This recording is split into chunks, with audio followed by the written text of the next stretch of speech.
Hi all, Professor Miller here, and today I'd like to talk about summary. Here's the thing about summary. Everyone hates summary. You hate summary. Your teachers hate summary. Everyone hates summary.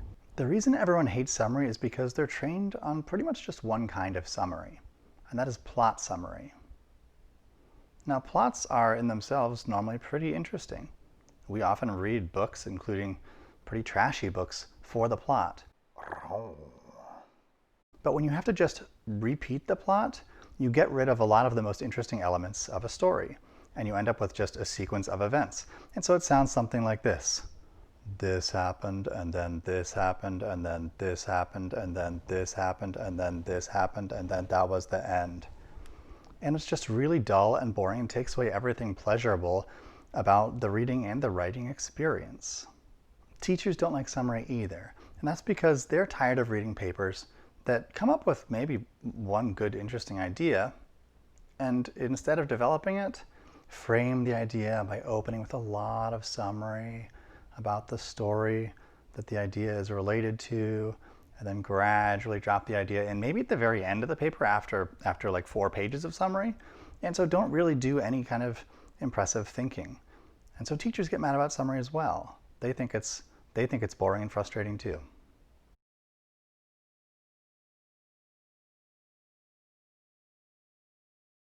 Here's the thing.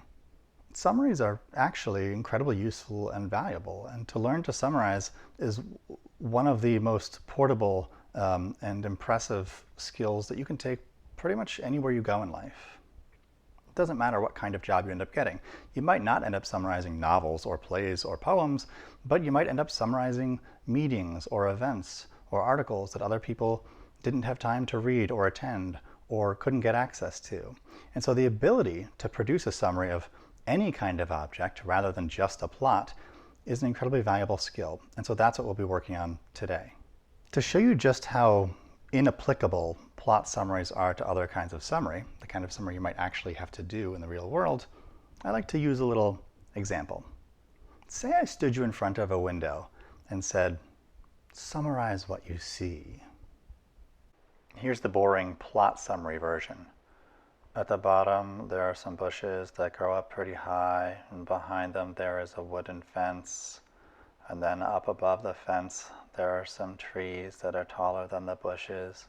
And then behind the trees is something like bricks, maybe part of a house, and a bit of a roof line. Okay, everything you just said was totally true, but it didn't really help me as an audience understand what it's like to stand before that window. It sort of repeated the experience sequentially without digesting it at all.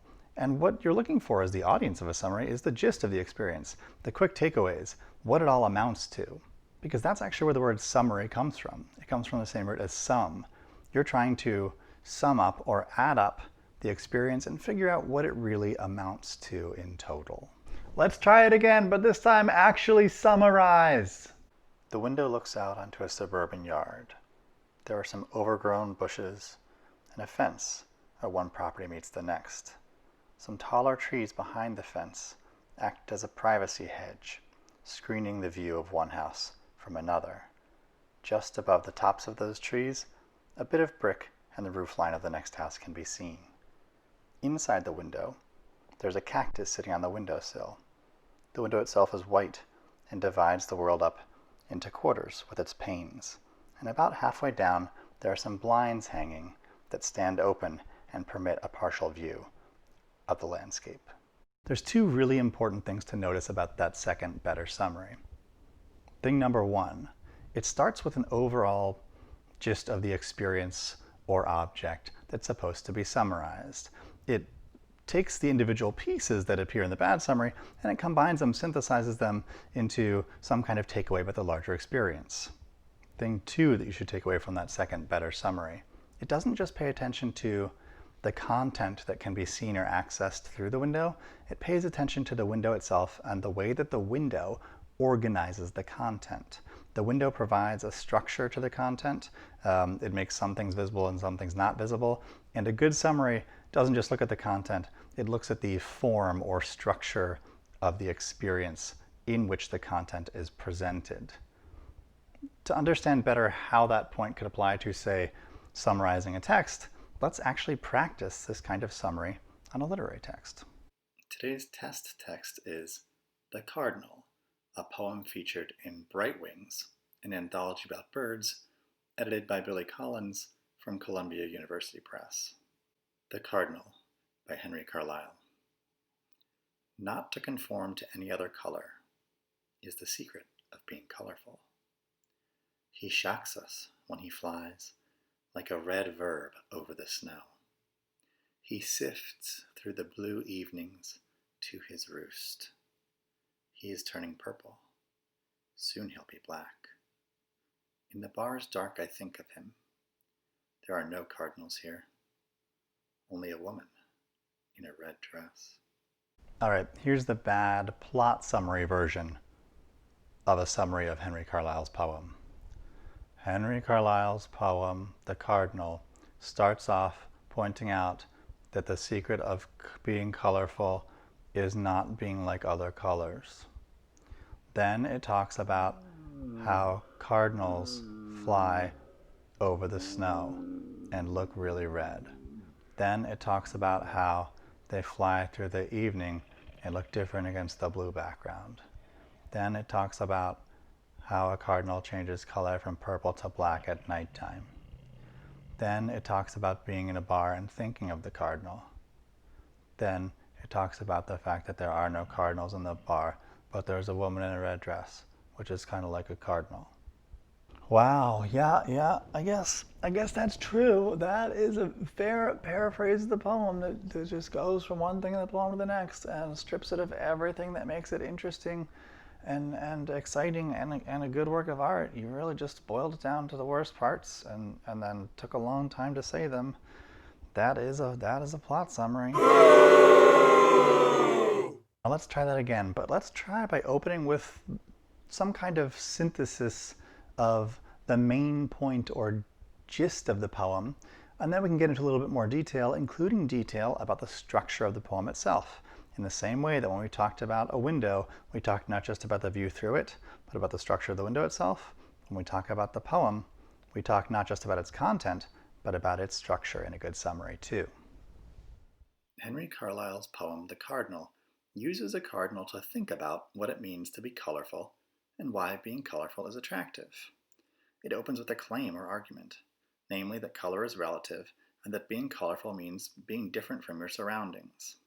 The poem proceeds to describe an actual cardinal, using a series of brief two-line stanzas to emphasize how the cardinal's color changes in different situations. The poem ends with the surprising revelation that the speaker is not watching the cardinal, but sitting in a bar and remembering it while focusing on a woman at the bar who's wearing a red dress. Do you see how that summary doesn't just rattle off the same stuff that the poem rattles off, but processes the poem a bit? It makes it a little bit more available and digestible, perhaps even to people who don't like poetry and don't consider themselves skilled at reading it or understanding it. You can still get the gist of the poem without reading the poem, and in many ways it's easier to get the gist from the summary than the poem. In this case, there's something almost funny about it, because normally we think of summaries as being shorter than the actual text or event that they're summarizing. In this case, depending on how you measure length in terms of the time to read or the number of words on the page, this summary is arguably a little bit longer than the original text it's supposed to summarize. But that's less important than the fact that the summary makes that text or experience available, and quickly and easily available to the audience of the summary. That's what the summary does. It digests, it processes, and it makes available. All right, now quickly, let's summarize this description of how to write a summary. Here are the main takeaways. Bad summaries just list, often chronologically. Good summaries digest and synthesize. Bad summaries focus on content. Good summaries include content, form, and structure. Bad summaries just repeat stuff in shorter form. Good summaries make things more accessible. All right, all. That's my quick and dirty guide to summary. I hope it was helpful, and as always, feel free to reach out with any questions or concerns. Thanks for watching.